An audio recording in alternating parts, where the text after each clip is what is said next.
Well, welcome everyone. And today I have with me a beautiful soul, Anke.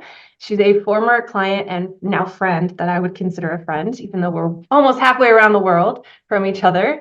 And today we're going to talk about recovery and what recovery really looks like and sort of playing the long game when it comes to going into this recovery journey and just how important recognizing these smaller wins is when you're kind of starting out in your pain recovery journey, because, I think culturally, we're kind of taught to have this sort of quick fix mindset, right? Like we have this culture of instant gratification. So with so many of our pain relief modalities and remedies, we kind of expect immediate relief or rapid relief. And unfortunately, the reality is anything that offers rapid relief is usually short-lived. While on the other hand, like approaches that have those delayed benefits that take longer to see those benefits, that's where those improvements continuously build over time and lead to long-lasting relief. So I think it's important we talk about what that journey looks like and kind of handle some of our own expectations around what recovery looks like and sticking to those strategies, the long-lasting strategies that are harder to stick to long-term, right? So we're going to talk about that. They take time, they could take consistency and persistence. And so that's hopefully what we're going to talk about today and what this recovery journey actually looks like. Okay, so without further ado, welcome, Anke. Hi, Alissa. So nice to talk to you, and thanks very much for having me. I am so excited for this conversation. I'm looking forward to it for a long time.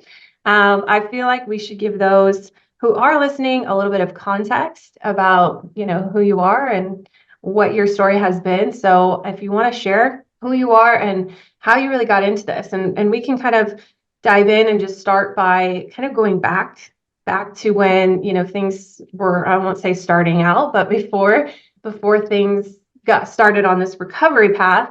And then we can kind of end with what it looks like now and how it's evolved over the past few months. So let's start by going back. Take us back. Who are you? How did you get here? And tell everyone a little bit about what it was that brought you into this journey. Okay. Yeah, first of all, I like to say that I feel very lucky and very grateful at the time where I was looking for to find out what I can do personally, that I found you on YouTube. You see, I feel so grateful that I watched your YouTube videos, because otherwise I wouldn't have found the way to your program or anything else. But yeah, about a year ago, I was in Finland and I did fall very heavily on my whole body, but especially on my wrist. So I knew immediately when I had fallen that my wrist, I felt just my wrist had gone, you see. I just didn't feel it was broken. I felt it was gone, you see. It was extremely painful. And I was in Finland then for a few more days. I spent 2 days in 2 different hospitals, just getting x-rays and see how bad it was. And after coming back to Ireland, I was operated on my wrist.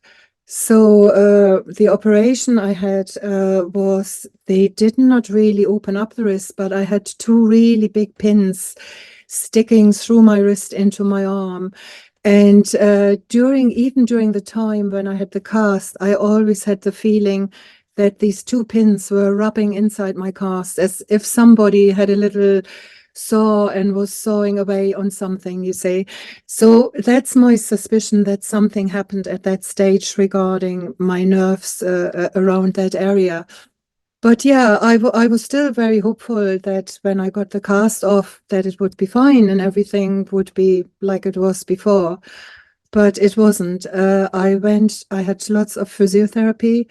And after we realized that the physiotherapy did not really help in the way maybe it should have been, the physiotherapist sent me to an occupational physiotherapist, and she actually diagnosed me with CRPS. So that's another thing. You suddenly there with a diagnosis, you never heard anything about it before.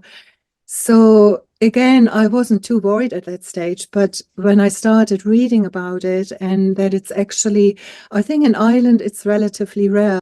I was very frustrated at that time, and I felt there is no cure. Nobody really knew how it would develop. Will I get better or will I not get better? So yeah, the first thing I did then, actually, I tried to contact people in Ireland to see if there are any people with the same diagnosis. And yeah, I took it from there then. Yeah, so super scary. The symptoms you were having didn't seem to fit what maybe the doctors were saying. And then a really rare diagnosis was given to you, CRPS. For anybody who's listening who doesn't know what CRPS is, complex regional pain syndrome. Awful, Mhm. awful condition. But and the impact, I mean, it being your hand and your wrist, the impact that that probably had on your ability to function in work and life and everything. Like, how was Yeah, that for you? yeah. I think actually after I did physiotherapy and I realized I didn't get better, you see. Like I'm running a business here in Ireland as well, and I especially need my hands. Well, who Mhm. doesn't, who has a business? But I do very fine like sewing work. I also even like I have an online shop, and even packaging up everything in the morning using the tape machine. It causes immense pain, you say, and like you would every morning when you're working, you almost, even if you didn't want to cry, the tears were running down because of the pain. And then you get really frustrated. You feel very depressed in the evening because you feel you haven't done the kind of work you used to do before. Like your life immediately changed so much from one day to another, because in the beginning when I had the operation, you still had this feeling, oh, you will get better, you say. You come out the other end, okay, you have a broken Mhm. wrist, but it will be mended. But yeah, it wasn't. And I think the frustrating part as well was that very few people in Ireland knew about CRPS as well. And that means not just ordinary people, even medical people working in the medical practice did not have the comprehensive knowledge really about it. So my only option, actually, when I was asking what can I do, my occupational physiotherapist, she was very helpful with exercises I could do. But when I approached doctors, the answers were just either go back to the doctor who operated on you, which was an absolutely no-no. I knew I would let nobody touch my wrist again. And the other answer was, yeah, take pain medication, and it was the strongest kind of pain medication, like which affect your nerves, you see, Mhm. which I was prescribed, which I took 2 days, and then I came off of it because they have so many side effects, and I could feel it as well. I felt sick about it. You feel drowsy. You feel you can't properly drive. So that was not an option. Mhm. Yeah. So at that point, you're like, what else can I do? Right? Like you feel like you're out of options because you've already tried some of the occupational and physio therapies and the medications they were giving you were not. And so you had to kind of step up and find solutions on your own, right? And Yeah. become your own advocate. What was that like in that part of that journey? Yeah, first of all, what I did actually, I connected as well with Facebook groups with CRPS as well. And what I learned there actually was that a lot of people were in the groups to talk about themselves, how bad they feel, how bad experiences they have. And after a few weeks, I felt it really gets me down. It was just a lot of people not knowing what to do, maybe have taken a lot of medication. A lot of people got, I don't know, in America, it seemed to be quite often that you get something put into, is it Mm. into your spines? Spinal cord stimulator. Yeah, yeah. So that seemed to be a big thing. And so I just felt it's nothing I can feel I can try or I could do now. I must say I tried a lot of other things as well. Of course, I went to a herbalist as well. You try actually if you feel you have no option going through the doctors, they can't tell you anymore what to do or give you any other hope. You try anything, you say. Yeah. But I knew that the herbalist, also kinesiologist and theology, I tried as well. I tried somebody who did special massage. And I'm not saying it hasn't done anything, but it didn't do anything to my pain. That my pain was better, and it didn't do mentally, it didn't give me the feeling, okay, that's the right way. I can be on this path for a longer time, you say, and I will get better. Mhm. So yeah, literally you try everything first. Anybody who rings you and say, oh, try this one, try this one, you Mhm. do because you just want to get better. Yeah. And I think what you'd said earlier really struck me was that you learn through this process that like you expect the doctors to be able to help you and then they don't. You expect to be given the solution. You go to the doctor, you take the pill, you do what they say, and then all of those expectations fall apart and Mhm. it comes crashing down. And so you have to start taking that responsibility in your care. Otherwise, nothing is going to change. And they're just going to keep saying, like, here's another pill. Why aren't you're not being compliant with my advice. And that's, and and deep down in your gut that that's not what you need. But it's like Yeah, it's the only option that you're given. So you have to really be proactive and search and search. So, yeah. yeah, I think for me as well, because my husband was diagnosed a few years ago with CIDP. Again, CIDP, what is another it? one. Again, it was like we didn't know. Even the neurologist who looked after him had never seen anybody with it. So he needed to transfer him to somebody who had seen somebody with CIDP before. But at least with Nico, there was knowledge about it, and there was a certain way uh, what he can do and how the hospital could help him as well, you say. But with CRPS, there was literally, yeah, it was like a cul-de-sac. It was like you are there, but yeah, look. Yeah. So that's when I started actually. Like I said, I connected people in Ireland as well. And I was in contact with a woman actually. I didn't think I knew her, but she said one day, do you want to meet? She said, I have CRPS, but I'm in a wheelchair now. And before we met, she said, Anke, you know me actually. I've been to your business before. And so it's a long story, but actually I met her. And it was very, very positive for me because she is very positive in Mm, herself, and she is actually in a very, very difficult situation, you say. But the whole kind of feeling that she is so positive about it and had a lot of knowledge as well, you say. So she could tell me then actually that there was a doctor in Dublin who knows about CRPS.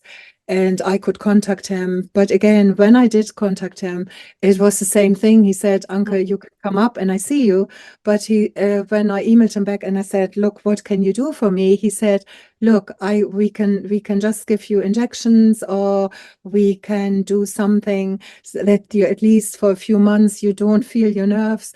So it wasn't a solution, you say. mhm, I wasn't actually at that stage, Alissa, I wasn't really looking for a pain relief. mm, I was kind of okay coping with the kind of pain myself. I know I had pain during the day, but I was very determined what I can personally do to have less pain.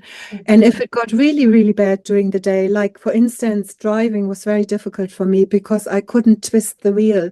Like whenever I went to the right-hand side, it was so painful. So I would take maybe paracetamol, like going if I had to drive to Dublin, which was 2 hours drive, or I had to drive back the same day. So I was actually, my mind actually was looking for a solution. I could do something about it and not just for a painkiller. mhm, So then I Googled a little bit more, mm. and that's where I came across your YouTube videos. Yeah, yeah. Well, that's awesome. So your journey, you were not so much, I need pain relief. I need to be able to function. It's Yeah. more or less like I need to be able to work and I need to be able to run my business and, drive around and function, just to be able to function and have your normal quality of life. And that's an interesting point that you can mentally like find a way to cope with the pain, but it may not be, it's more or less like the impact that it has on you. Functionally, that was interesting. So yeah, so Yeah. you came somehow around the internet and found some YouTube videos. So had you ever heard about the nervous system or the role the nervous system plays in pain prior? And how has your understanding of pain shifted since I guess you've been on this journey? I tell you, the only thing I have heard about it before is when you tell your kids you get on my nerves. Yeah. That's the only thing. No, I have not. And I think that was so fascinating in your videos as well. And again, like what I really touched me in your YouTube videos, you had not just done one video about CRPS, you had actually said, oh, there's more I need to tell you. And I think you did a second one and you did a third one. And I think that's what grabbed me actually, that there was some scientific kind of explanation how this CRPS, yeah, what it is, how it works, and how we may be able to influence or do something about it, you say. Mhm. So, and that, yeah, that really grabbed me, you say. Mhm. No, I never had heard anything about Yeah. neuroscience before. It was totally new to me. Yeah. What do you think of it now? What is how is that like, understanding of neuroscience and how it plays a role shifted in your mind? First of all, it's fascinating. It's absolutely fascinating. And like I said to you before, doing the course as well, I'm not coming from a medical side. I'm not a nurse, and I haven't. My mom actually was a nurse, and she was very much into like homeopathic kind of medicine, you say. But I did have no knowledge at all. So I mean, I found some of the things quite challenging, you say, and I Mhm. feel even now I have the overall understanding, but quite often I look back into it. What did it mean? What is the brain doing? And how is the brain and the nerves connected, you say? But it makes all so much sense. Mhm. And not just sense regarding CRPS. I think I told you before that after I had the accident, my son had an accident. He fell off a roof. He is a roofer and fell off the roof and had a knee operation. So we quite often talked about his pain in his knee as well, and the connection like with his spine as well, because his back hurt a lot as well. So suddenly, yeah, it's a you get a total different kind of view on, like, even when you have back pain, you say, Mhm. like people are so much focused on when they have back pain, or it might be a nerve kind of squashed in my back, but that there is a whole connection between your brain and your nerves and where the nerves going through. Yeah, it's absolutely fascinating. Yeah, and it's so overlooked in our healthcare system and in just culturally, we just don't have the knowledge of it. And it's to me and I think to all my clients, that you get kind of this perspective, you're like, wow, how have we missed this? It's real science. I think that's one of the biggest misconceptions that I've run into with folks, is that it's somehow it's like mental. And it is mental and emotional, but that it's this like mental thing that you need to fix and think your way out of. And to me, the neuroscience is like, it's not. It's not that. Mm. Really, there's so much more to it. And it is complicated, but having that understanding, I think, can really shift how you approach the pain itself. Yeah. Yeah, I think what happens as well, if you, I mean, anybody who has extreme pain knows this. It's not just the pain you have. You have maybe anxiety with it. You might have depression with it. You might feel really anxious. You're afraid of doing things. and you get very focused on your pain as well.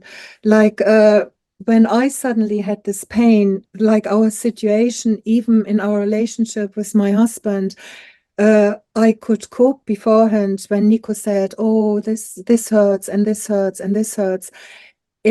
It didn't affect me the same way as suddenly I felt, "Oh, there's so much hurting in my body as well," you say. Mhm. And we had a really good talk about it then and said, "Look, we are not in the future talk about our pains. Maybe we talk about what we can do today and that we are kind of lucky that we're able to do certain things. Mhm. And if we have pain, it's not always necessary to let the other person know about it, you say. Sometimes it's good even just to go for a 10 minutes walk, and when you come back, maybe you feel better because the other person can't do anything about your pain at that moment, you say.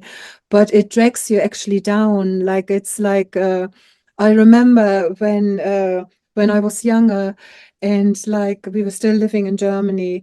And you know, when older people met, like for a birthday party or something, they always talked about their illnesses, you say. And as a young person, you got so much like, oh my God, what they are talking about. And I always had the feeling, oh my God, when I'm older, I don't want to talk about all my illnesses. It's really, it drags you down, you say.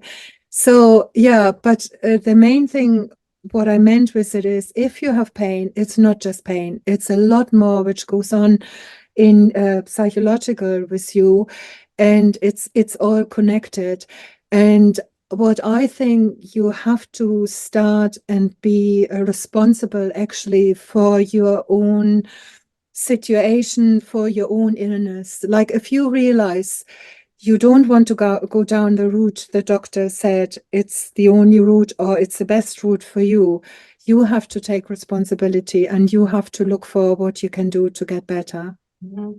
Mhm. Yeah, absolutely. Well, that brings me to actually what I was hoping to really get into about like because you said I came into this like looking for strategies and things that I could do outside of the medical system, outside of what could be done to me. And so through this journey and through this process, like what were some of those things that you kind of picked up and learned besides, don't focus so much on the pain and talking about the pain and just being in that like cycle of like mentally just spiraling through it. But what were some of like the more practical things that you learned that you felt like were like, yeah, I'm actually doing something? Okay, I think one big thing actually was that you had all these different things like motion is lotion, kind of, or maybe saw. I maybe saw, but I'm safe, you say. Yeah. So these things actually, I think all these things you said in one sentence, they meant so much because when you have pain, you get inactive as well. Usually, people, if you can't walk, if you have pain when you're walking, you actually stop walking because you know your pain stops when you sit down. And realizing that sitting down is not an option for us, you say. Like, I think sitting down is actually really bad for us. We know this, like sitting 8 hours behind a computer, even if we're healthy, it's not good for us, you say.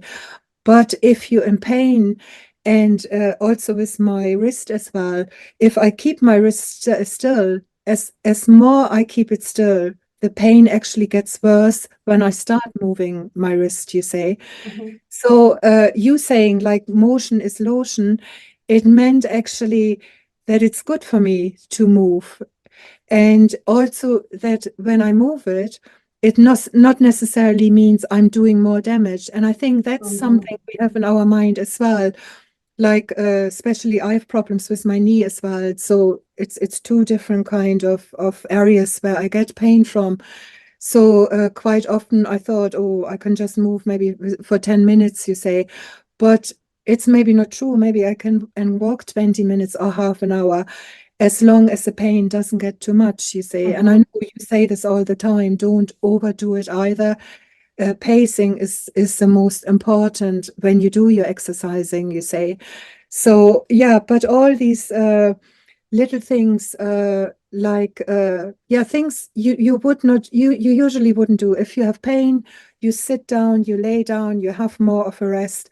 And it actually, if it affected the both of us. Like Nico, usually after lunch, he got so tired and he would lay down and sleep. And that was not good for him. And I always said, look, it's no good if you sleep for 2 hours in the afternoon, you can't sleep at night. And that actually what happened. His whole night's Mm. sleep was disturbed. And so it has changed now, actually. He just maybe Mm. has a rest for 20 minutes sitting down, but then he moves around again. And what is still very difficult for us is this pacing, to know Mhm. actually when you overdo things, you Yeah. see. I find this the most difficult thing because if you feel, oh, it's really good, I can do something, you keep going. And when you actually reach the point where it's gone really painful, you know it is too much, you say, and Mhm. it will affect you actually the next day or the day after as Yeah. well. Yeah. That is what I always say, and I feel like a broken record because I'm always saying the same thing. Pacing is so important, Yeah. but it's also one of the hardest things to implement. And that's why I think it's valuable, I think, to have the support and the community and like, guidance in terms of like, hey, you know what, sometimes it's not going to work out, sometimes it will, or here's some other ideas, some brainstorming, like to go back and forth. And I know we played with that a little bit too, because I remember you talking about like, turning the steering wheel and the fear of like falling in the shower and like catching yourself Mhm. again, like that being another fear. And so we kind of were like, well, why don't we try pacing with that? Because that can then help with that fear and then give you the confidence to be able to handle those types of situations. And so yes, pacing, push to it and not through it. And anyone listening, I'm not here to say like, just get off the couch and don't sit down and, don't be lazy. That's not what we're saying, but it's more of you have to find that balance between rest is best and just push through it and overdo it, because neither one of those is really helping you. And so, sometimes we need to actually, like you just said, with your husband, like you need to recognize like pace, like the rest component is important, but at some point it becomes negative. Like if you rest too much, it starts to hinder your recovery. So there has to be that balance of like the right amount of rest and the right amount of doing. And that's hard. It's not an easy process. So yeah, I'm glad you brought that up. But yeah. I know with your program, Alicia, it's for anybody who has chronic pain. And I think quite important was your introduction as well, that chronic pain is quite different to acute pain and needs a different approach as well, you say. While in the beginning, like maybe things would help me with my wrist to cool it, or even I used the red light lamp in the beginning as well. I realized afterwards, when I had it for a few months, that that didn't do anything anymore. You say it's just all the creams I used and stuff wouldn't work anymore. You say, so I needed a different approach to see uh, if I could shift the pain, or if I could shift my. I think that the main shift as well is your shift in your brain, how you, like I said already, you have to take responsibility for your own illness, but you suddenly take far more responsibility for your own mind as well, and how you want to look at your pain, you say.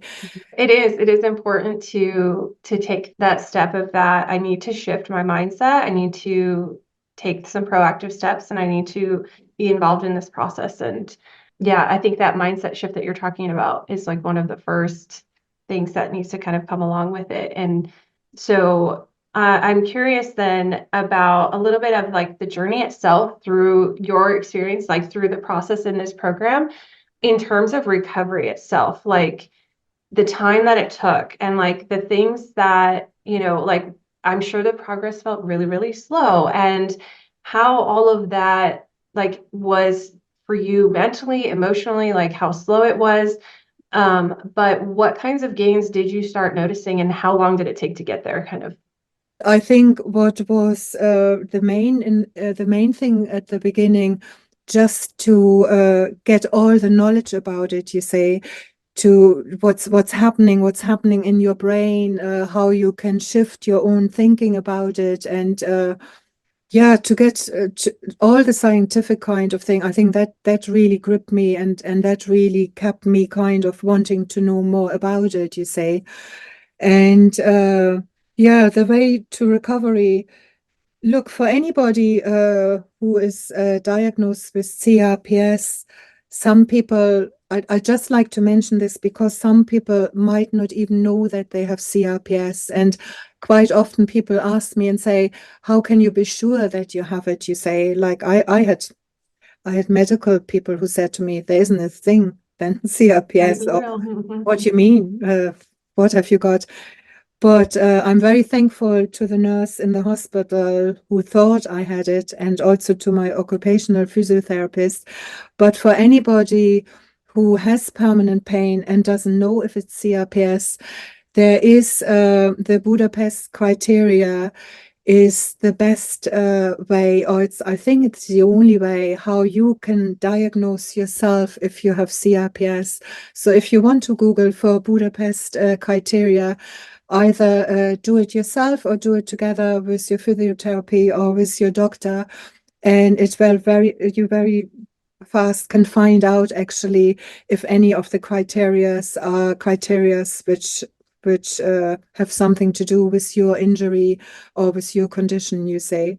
Mhm. But yeah, like I said before, because there is so little about CRPS, it was amazing actually to find that there was suddenly you suddenly offered ways of brain-based drills, Mhm. things you can do to influence your brain, which then, as far as I know, influences your nervous system, and then influences like wherever you have your injury or your pain, you say. So that was all new to me, except of the kind of physio I did before, Mhm. which is part of yours. Some things you suggest as well, but it's very limited, you say. Like whatever the physiotherapist tells you to do is limited, and it feels as well like after you have achieved it. Like I was working a lot with this, what you call it, the glue or the kind Study of stuff. the potty. Yeah. My grandchildren love it. It's on the kitchen table, and whenever they come in, they love to play with the potty. So you felt you get better, it gets easier, you see, but it still doesn't feel I can turn my wrist, you see, or I still can't turn the key, or I can't open a bottle, or I can't open a tin, you see. So you just feel stuck that moment. But I think all the activities and brain-based drills you had on offer, they really made a lot of sense after knowing about neuroscience. Mhm.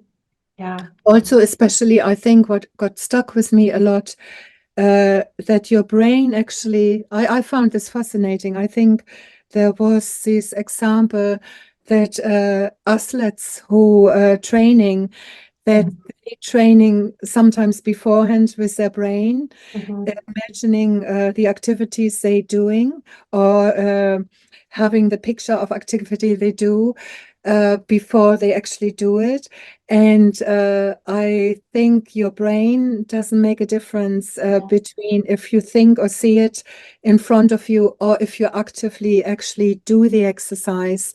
It doesn't it doesn't, you can have this Same. effect with Mhm. it. That's just Yeah. fascinating. Yeah, exactly. So what, to anyone listening, if you're like, what did she just explain? What in my program, I call that motor imagery, which is basically like you said, athletes will do these visualizations of the movement, like a golf swing, if you're a golfer. In my case, I was a volleyball player, so I would envision my serve. And when I started doing that, it made the precision of my serve, the accuracy, everything was like, oh my God, it just clicked all of a sudden. It started working. Because like you said, our brains will become active in the same way as we're doing the movement, even though we're not doing the movement. So with that kind of visualization. So that is definitely one of the brain-based drills that can help in this process. It's not the only solution, but it is a key player in that process of, reteaching the brain, like, hey, movement is okay. And, we're allowing the brain to do the movement or the activity without experiencing the pain at the same time. So it's like breaking up those two pathways in a sense. So very Mhm. exciting. So what were some of the things that you noticed changing for you, during the process, and from fear, and just from a mental standpoint, the physical stuff, the quality of life, that kind of thing. What were you experiencing? And I'm sure it didn't happen all at once, but what was that like? No, I think actually, when I was diagnosed with CRPS, and even like when I had all the pain before, like, you had a kind of, I had a kind of feeling my life is over. My business life is definitely over. I felt I couldn't do this anymore. I couldn't do that anymore. So it really felt like it really felt like the end. So, I mean, starting with the program, actually, it gave me a new pathway, and it also gave me the feeling, no, it's not the end. It's something I'm going to live with in the future. My life maybe has changed in a certain way, but the main thing actually was, uh, when I woke up every morning, I always had some anxiety, and the anxiety came when I woke up and I realized my arm was still bad. It wasn't like I wanted it to be. I always felt my arm is not my arm. Mhm. And as soon as I started to accept this arm actually is mine, no matter what, it's my. It's not somebody else. It might not be exactly like it is before, but it's my arm, and I will try and do as much as I can do with my diagnosis, with what I'm given now. You say it changes, it shifts your mind totally. You say. Mhm. So yeah, look, I mean, it's not magical. I'm not pain free now. There is no magic, and I find it very good that you always say, look, I can't promise you'll be a totally different person when you come out of the program. I can't promise you I will heal you. I can promise you that you will learn new things, and hopefully it will help your recovery. You say. And yeah, CRPS, there is no cure for it. And I feel as well, it's not something you can't just do the exercises for a week or two and hope it's okay, it's fine. What you realize actually after you've been good for a few days, you suddenly think, oh, it's all gone. It's all like Mhm. before. No, it's not like before. It might come back then in certain situation. So I think very important during your program was as well for me to find out actually when I do have the pain and when I don't have pain, because it's very good actually then to listen to your body as well. It's either that you have overdone things, but what I realized personally as well, that stress is a big factor in pain as well. So it's not necessarily that I have lifted something heavy with my arm and I got the pain. It might be a whole lot of stress, emotional stress I have to deal with, could act as like pain in my arm as well, you say. Mhm. And also that distracting myself from certain things, like I think I told you once, like when I had my grandchildren around and was playing with them, it Mhm. was brilliant. I had no pain at all. It was like I didn't even think about it, but I didn't feel it either. Yeah, to really, like I said, to take the responsibility, actually, to find the knowledge around when do you feel the pain? What can I do about it? Yeah, and also what maybe do I need to change in my life, you say? Sometimes an illness gives us the direction as well that we have to change something in our life, you say. Mhm. Yeah, I'm glad you brought that up. Like the stress, I remember you having that realization in the middle of the process, just like I'm realizing that my stress is a big factor. And I think that's very important because if we haven't quite made that connection yet, how you react to pain it tends to be like, okay, crap, I must have like re-injured myself, or I must have done something structurally and I need to protect that. And so you go into like protect the area mode from a physical standpoint of like, I'll just immobilize it. I'll put my brace back on, or I'll ice it. You know, something mechanical is happening when, if it's stress that's playing the role, how, if you can recognize that, how you respond to the pain should be different. Because if it's stress, then you're like, okay, I know it's stress, so I need to work on stress, not necessarily immobilizing my Mm. my hand. And then going into this process of like, I must have re-injured it. I need to go back and get another MRI or something, you know. Mm. And so like, yeah, recognizing these components of what's really influencing your pain can shift how you react to it. And so you realize that it's not purely a physical thing, even though there's scar tissue in there, you know, you've had such a big heavy duty surgery with the mechanics of what happened. But Mm. yeah, it's complicated, but it's good to realize that. I heard that the pain you experience in the arm is not necessarily in the arm. Mhm. It's really somewhere coming from the brain into your nerves, but we might just think it is in the arm here. Do I understand this right? Yeah, I would say that same thing. Like you feel it in your body, but I mean, there's influences from the physical body that are coming in, and the brain is interpreting those messages. And so, but the experience of pain itself does not come from the body part. It's the brain's interpretation of what is going on. And so, you know, a lot of times it's the brain's best explanation for, hey, we need to protect you. Mhm. And I'm not sure if that's an injury. I'm not sure if, you know, there's some stress. I'm not sure what is actually happening, but I think we need to protect you in pain. Or oftentimes in CRPS and these other complicated pain syndromes, there's weird sensations that you feel. It's not just pain, like creepy crawlies and aliens and itching and tingling and burning and just weird stuff that can't really be explained. That's your brain trying to make sense of what it doesn't know is going on. Mhm. And so pain being one of the easiest ways it's familiar with that. It's like, hey, you know, potential injury, I need to alert you to it. And so the pain is not necessarily like always coming straight from that body part, although Mhm. the body part is influencing that process, of course. Yeah. But it's mostly that interpretation. So yeah, yeah. But this was important to me as well, Alicia. I remember when I told you that I fell in the bathroom and I suddenly was so frightened again that I break my wrist, and you suggested to do some exercise with your hands against the wall. And I would have never done this before because I felt, oh, I need to protect my wrist. I can't even do yoga on the floor, like when I have Mhm. my hands down and lift my body up because my wrist is too weak to do this. So that has all shifted. So I'm not afraid anymore to do certain exercises. I might not still do like the with my hands down and my fully Mhm. body weight or so, but I know actually I can train certain things again without being afraid that my wrist would give up, Mhm. which is amazing.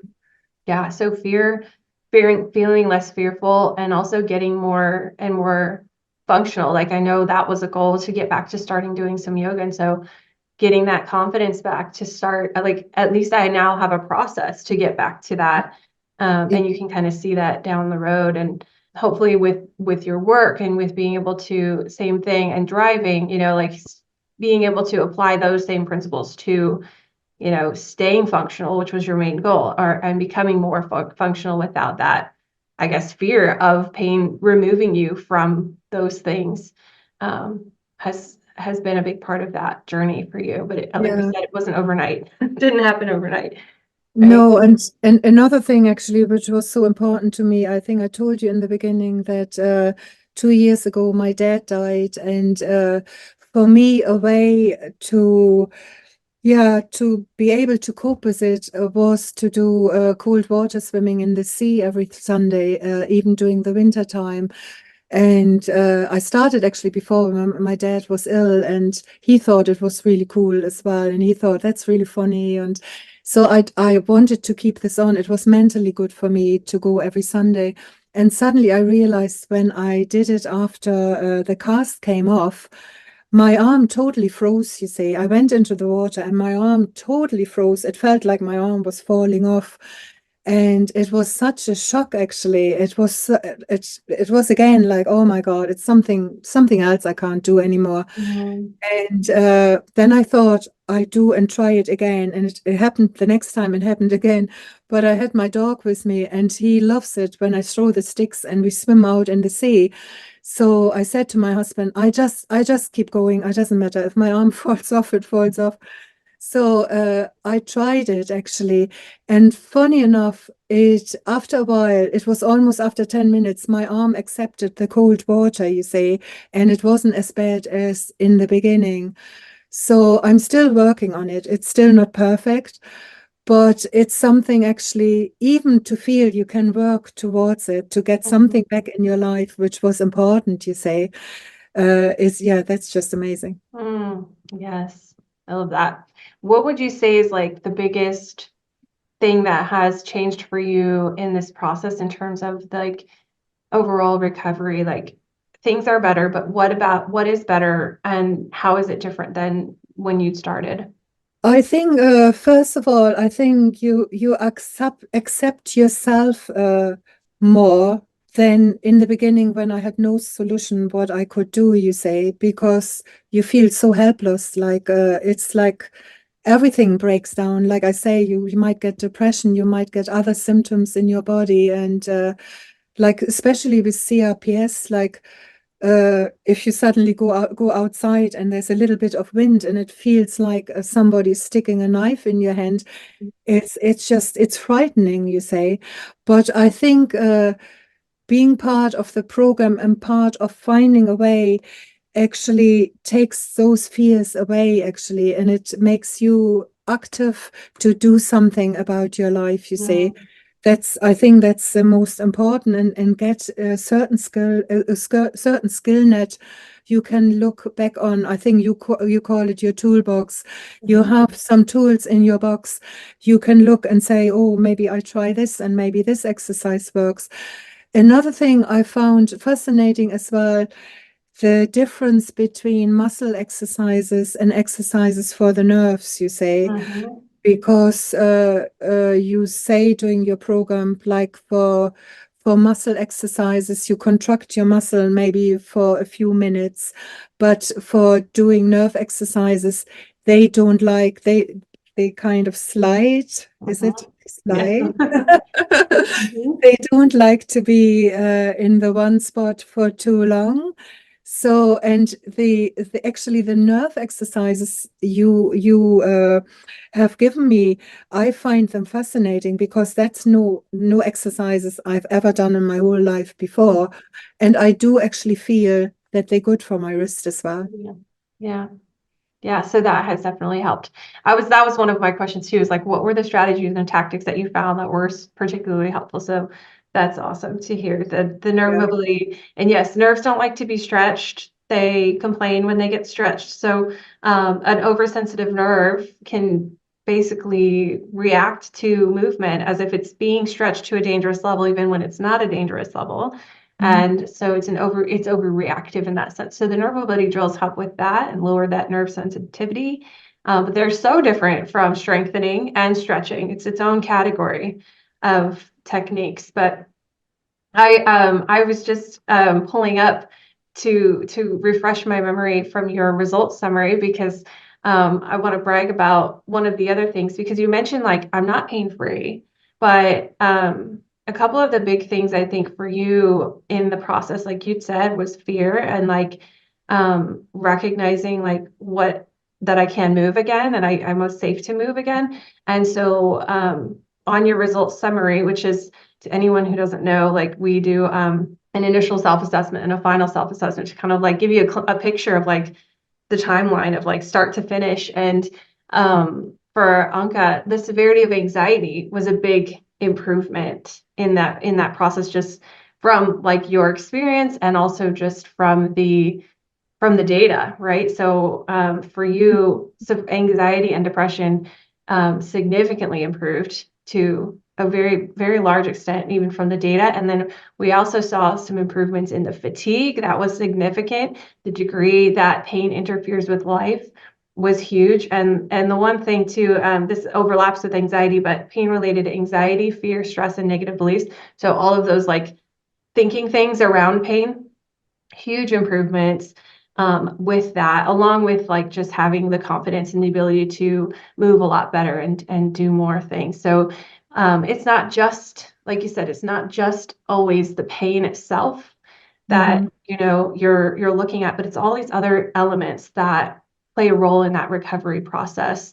And I think we get so hyper focused on like, so how's your pain? It's like, yes, Mhm. the pain Mhm. comes along, it comes along better, but as those other pieces of the puzzle are improving with anxiety, with depression, with your ability to function, with your confidence and your fear and your sleep and your fatigue, you know, all of that plays a role in the pain itself as part of that journey. So, um, Yeah.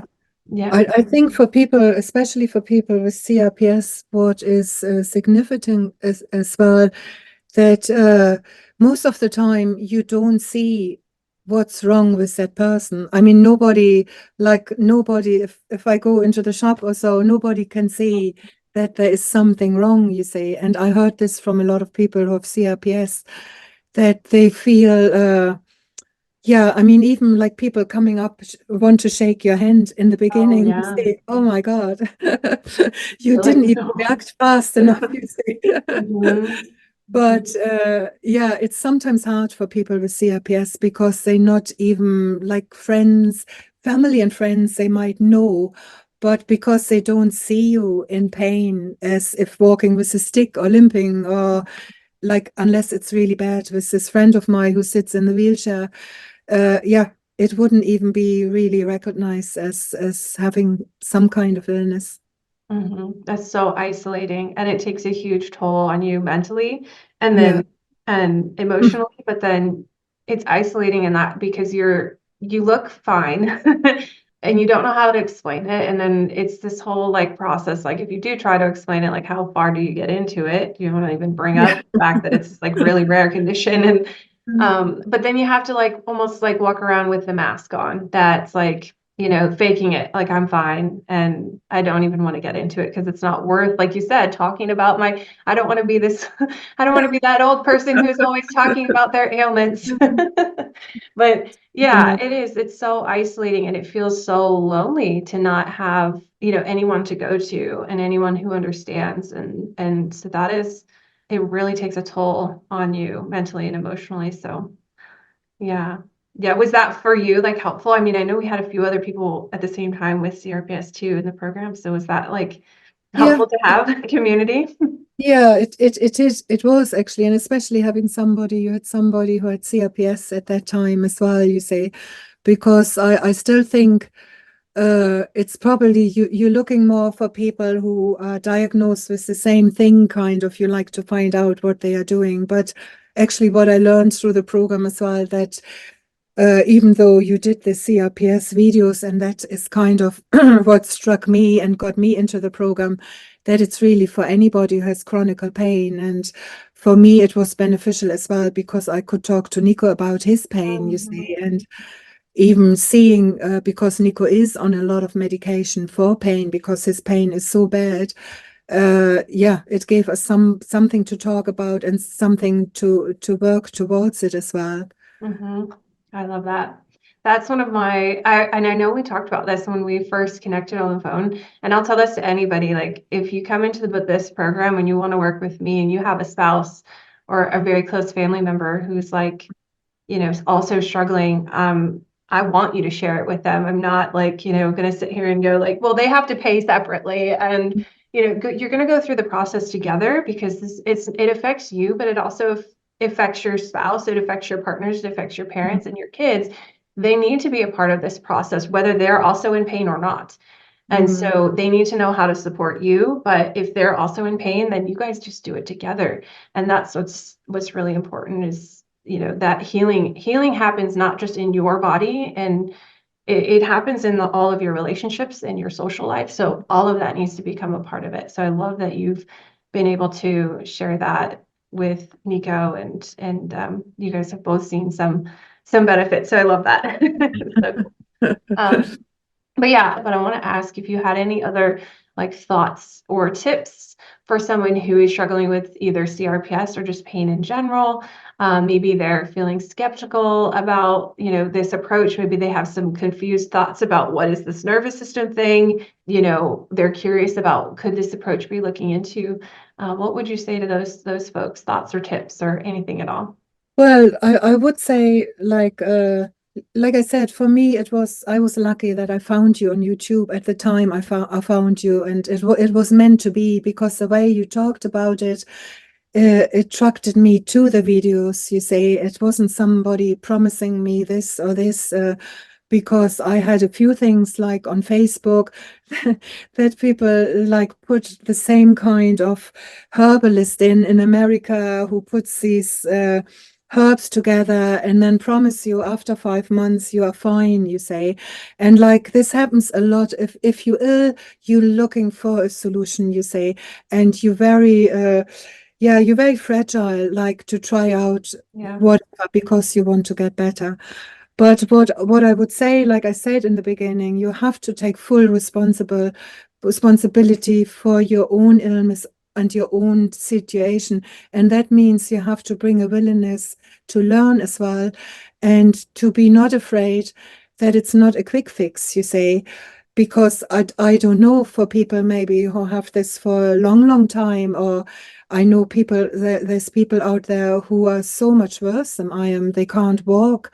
And I always think, look, I can still, in a way, it's good. It's my risk because I can still go upstairs and use our rooms upstairs. But people who suddenly can't walk anymore, can't walk stairs, they're not able to do it. So I think you have to to do your program, you have to be, you have to be able to work with it, you say. And it is some work as well, because especially for me, like I said, like I didn't know anything about neuroscience before, but I was fascinated about it. But you have to, it takes time as well, you see. And as you remember, I was very impatient in the beginning, because I asked you all the time, when do you When do start we to do do this? exercise? Yes. Yes. So, but look, I mean, the amount of exercise and possibilities you end up at the end of the program with, which gives you another long, long time to work with it, whatever works for you, you say, is actually amazing. I don't have the feeling the program has end now, and there's nothing more I can learn. I know there's so many links I have, so many videos I have of you, where I can go in and see, is that maybe something I would like to follow up, you say.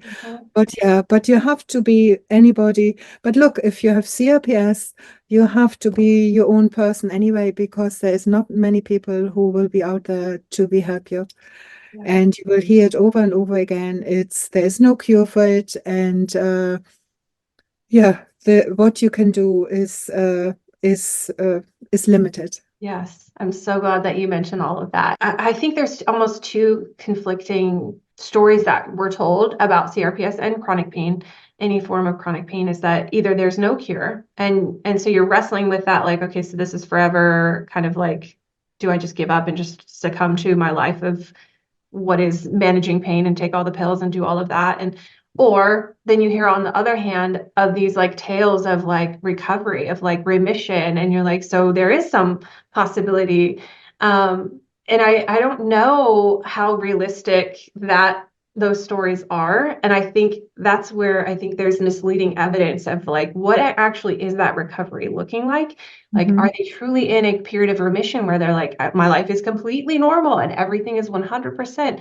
Or is it like we're saying of like, it's better, I'm more functional, I am living my life, I have occasional flare-ups, I know how to handle them better now, that sort of kind of clinical picture. And it's embracing the tools and strategies that you've learned and utilizing them consistently. And it's different, but it's a process that you learn, and you, like you said, you learn to follow the rules of chronic pain and not acute pain, because they're different. You have to treat them differently. So it's like learning that process of how to address it, and it takes time. like you said, it takes time. It's a process.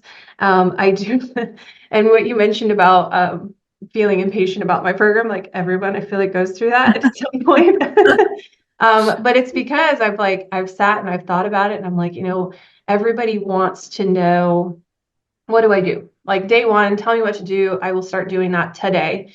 And really, I'm like, we have to build that foundation of knowledge, and we have to give you that solid foundation of like, how do I go about this and why?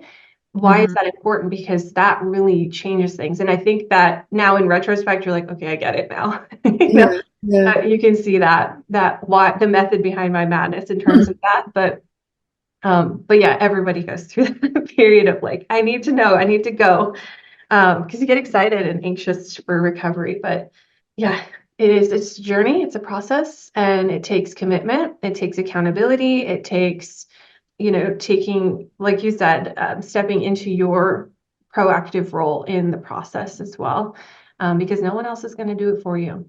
No. And I think as well, like you said, your program starts differently, like talking about fear and that you're anxious about it in the beginning. It's actually very important because if you start your exercises with all this fear, you see, they wouldn't be the same anyway. You see, you would not have the same result. So it is, yeah, you just have to be patient. Yes, exactly. See, thank you for saying that because it's so true. It is so true. And that's, if I did start the program with like, here's the exercise day one, it'd be like me just being like the physical therapist. It would be no different. It would be like, here's the exercises, now go do them, goodbye.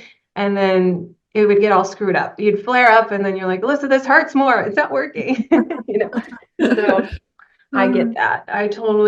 Yes, I appreciate you for saying all that because it's a very important part of that in my method of my madness. So, Mhm. but I hope that this was helpful to anybody listening. I am so honored to get to work with people like Anka and just see their perseverance and their, just being dedicated to the process and their recovery because I don't think that anyone is meant to be just live a life in pain and just settle for what we're told in the medical system. So it's really a pleasure to get to work with such beautiful people like Anka and help them come through this process. So it's been an honor. Thank you for coming on today and chatting with me and sharing your story. And hopefully it's inspired other people in the process. So thank Oh, you.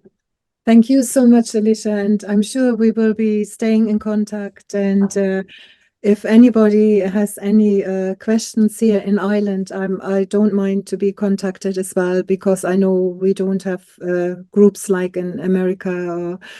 So yeah, thank you very much. And I think you helped me on the way to becoming a new person. Yay. I love it. That's why I do my job. That's why I stick to this, even though some days it's hard, but it's well worth to see the transformations. So it's been an honor. It's been a pleasure. Thank you for joining me. And yes, if anyone wants to reach out to Anka, she's Yeah. in our Facebook group, Battling Chronic Pain with Neuroscience. If you're not a member, come join, and then you can find her in the group. And if you want to maybe reach out and ask her questions and get some, deeper insights, if she's willing, she'll respond to you. I'll put it that way.